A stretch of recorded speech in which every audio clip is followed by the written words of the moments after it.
My name is Sarah Johnsen, and I am officially a live-in nanny for the Stefanik family in the Mount Pleasant area. At the beginning of this year, I was asked by the Stefanik family to live with them. I had been their babysitter the year before.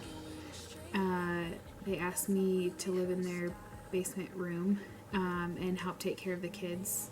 And they asked one other person to live with them.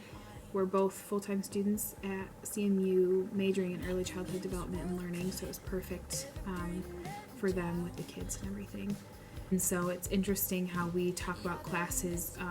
We learn about different stages of infancy and development. We learn about how play is a crucial part of children's learning and that kind of stuff, and like how discipline takes over and how authoritative parenting style is the best, where they're supportive but have structure still and are involved. And so just taking all those different aspects and saying how can we incorporate and how can we not only teach the parents but just rely the information that we've learned and say like this is probably the best way.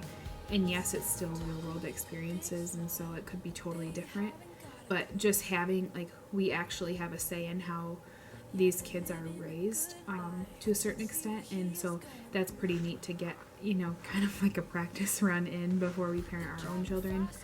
And it helps because we are then taught to actually put into practice what we just learned, and parents that are receptive to hearing that is really awesome, and that's who we live with.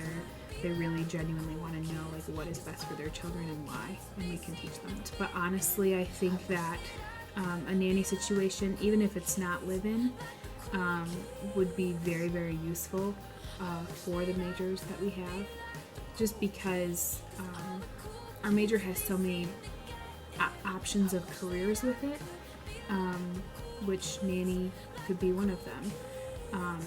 So just getting that experience now and deciding like, is this career right for me? Am I doing the right thing? I think would benefit anybody. And you also get to decide not only the type of parenting styles you want and what you've observed that way, but it's also like the type of family dynamics you want. Like, do you want family dinners? Do you want this type of job for either one of the parents? You just get to think about all of that as a whole. And I think that's good to do now before you're out in the real world, maybe getting married soon. So I feel very fortunate to have this opportunity.